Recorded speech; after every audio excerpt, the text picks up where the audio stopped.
Bonjour à toi et bienvenue dans le Cercle Postpartum, le podcast qui parle du postpartum en toute sincérité, avec bienveillance, mais sans langue de bois.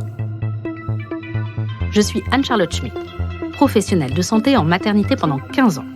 Je me consacre à présent uniquement à la période postnatale.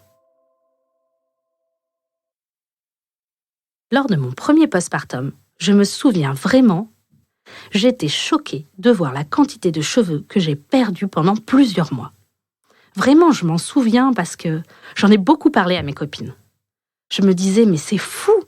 J'ai l'impression que je vais plus avoir de cheveux tellement j'en perds.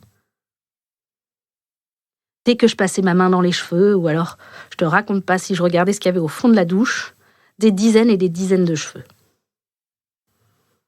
Je me suis dit, c'est peut-être une bonne idée d'expliquer un petit peu ce phénomène qui est la chute de cheveux en période postnatale. Et donc, aujourd'hui, je consacre l'épisode du Cercle Postpartum de cette semaine à te parler de la chute des cheveux dans le postpartum. Il y a beaucoup d'études sur le sujet de la chute des cheveux de manière générale. C'est un sujet qui est quand même bien recherché. Et pourtant, malgré cela, il y a encore beaucoup de mécanismes inconnus. Alors, j'ai essayé, comme d'habitude, de faire un peu le tri dans toutes les ressources bibliographiques que j'ai pu trouver. Et je profite pour remercier Madame la Présidente, une société qui vend des compléments alimentaires pour les cheveux, parce que toute l'équipe m'a aidé à trouver des articles et à me fournir une revue de la littérature intéressante. Alors, je te le disais, la chute de cheveux chez la femme, en postpartum, c'est un fait clinique plutôt bien connu. Mais en réalité, comment cela fonctionne ? Alors, il faut déjà comprendre le cycle du cheveu. Il y a plusieurs étapes. Donc la première étape, c'est la phase anagène, qui est la phase de croissance du cheveu. Cette phase, elle dure plusieurs années, entre 1 et 4 ans. Elle se fait par vagues. Ensuite, il y a la phase catagène. C'est une courte période qui correspond à la régression du cheveu. Une phase de transition.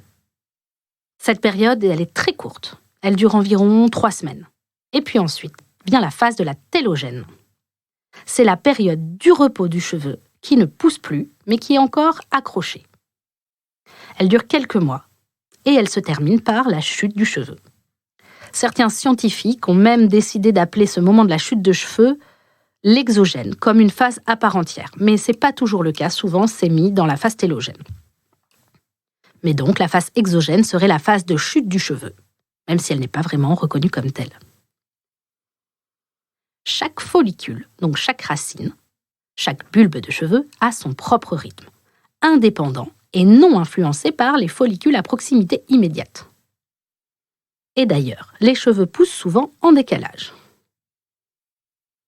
Sais-tu qu'à tout moment, 85 à 90% de tes cheveux, de ton cuir chevelu, sont en phase de pousse, en phase de croissance. Cette fameuse phase qu'on a appelée la phase anagène. Les follicules restants sont soit en phase catagène, donc dans cette phase de transition, ça représente environ 2% de ton cuir chevelu, soit en phase télogène, c'est-à-dire en phase où il ne pousse plus et où il tombe, et ça correspond à peu près aux 10% restants. La perte de cheveux en postpartum est souvent associée, souvent comparée à la perte de cheveux post-opératoire, post-infectieux ou post-traumatique, car ce sont les mêmes mécanismes qui rentrent en jeu, les mêmes signes qui se manifestent.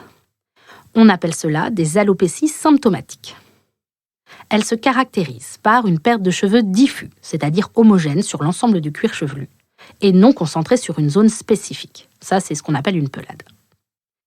Ces alopécies sont de très bons pronostics, et elles ne sont que temporaires.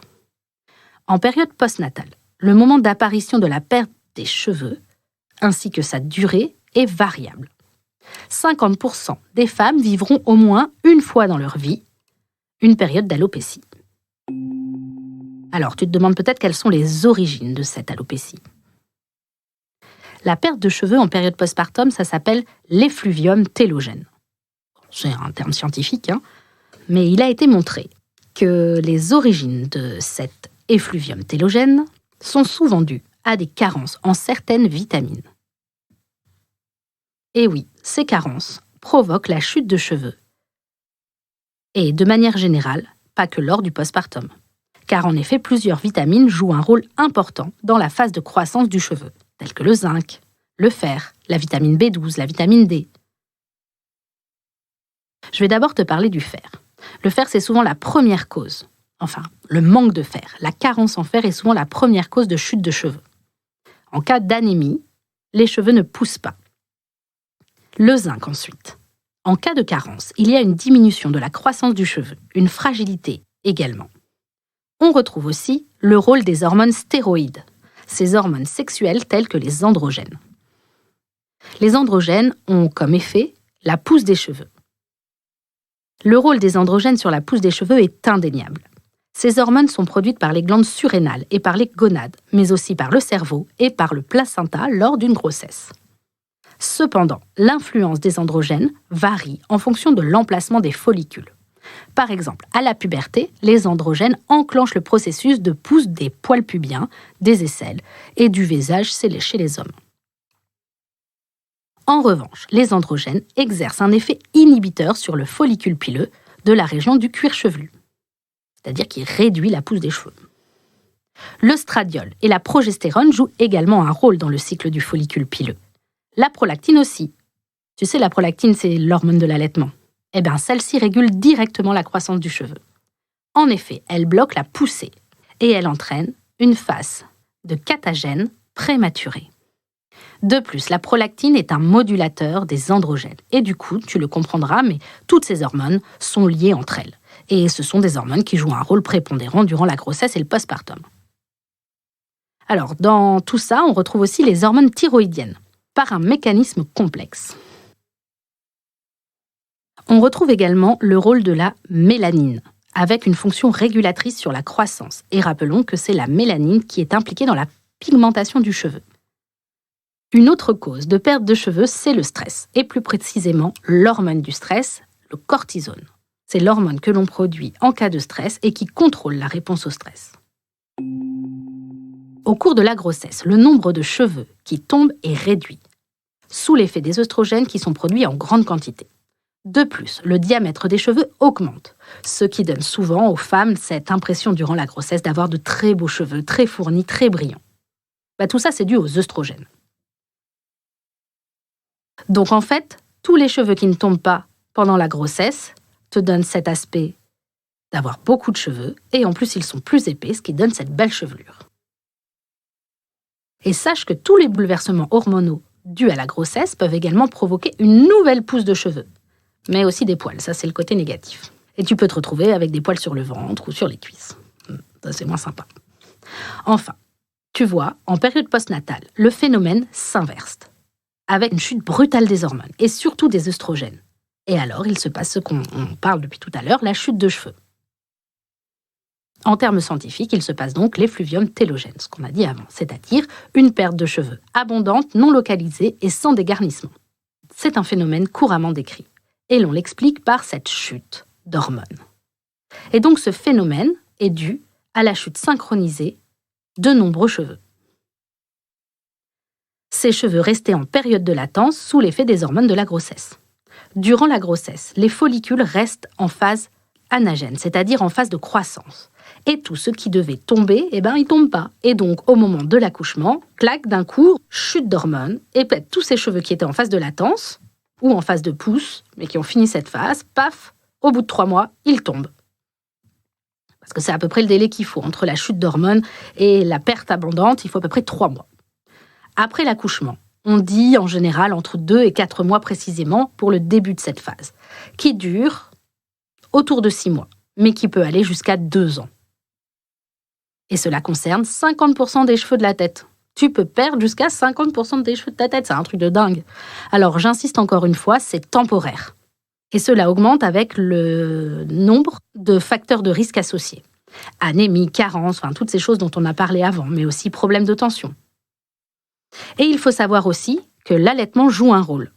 On en a parlé, la prolactine a une action qui peut accentuer la chute de cheveux et peut augmenter la durée de cette chute de cheveux.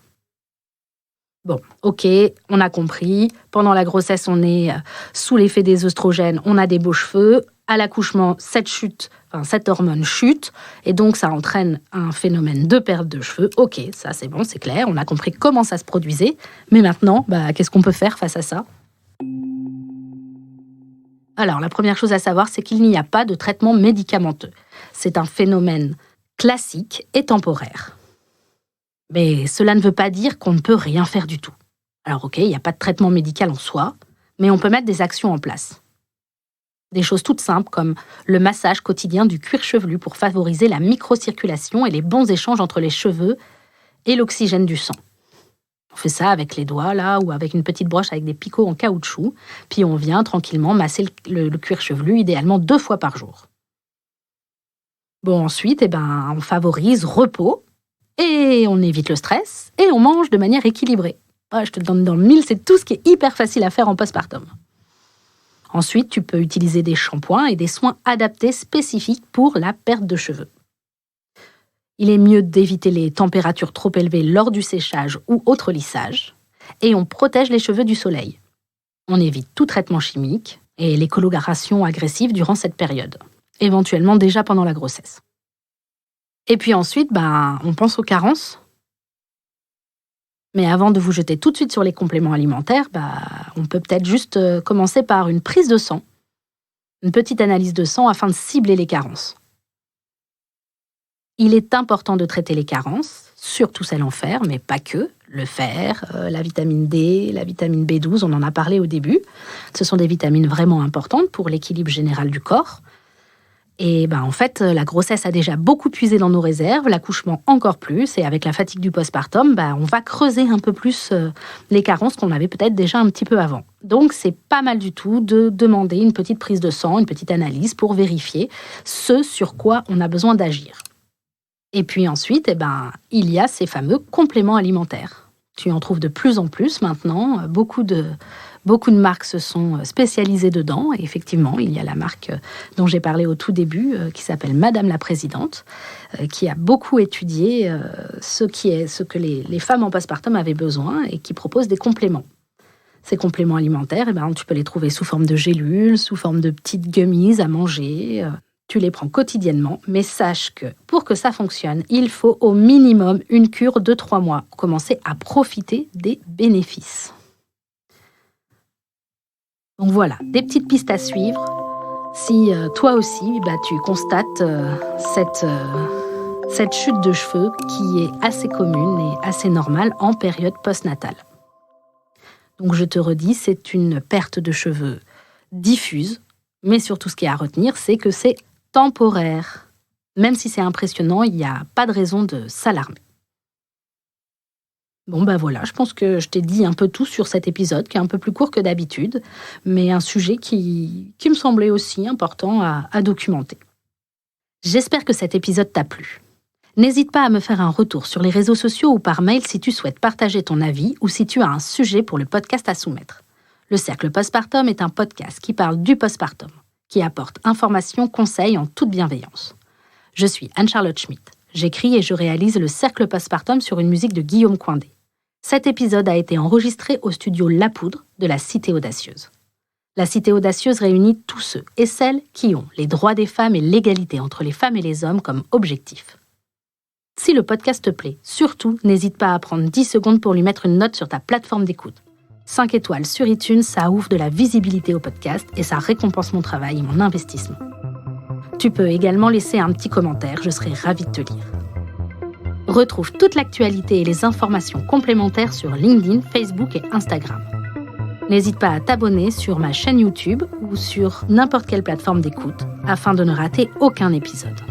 Je te remercie pour ton écoute, je te dis à la semaine prochaine et bon postpartum à toi.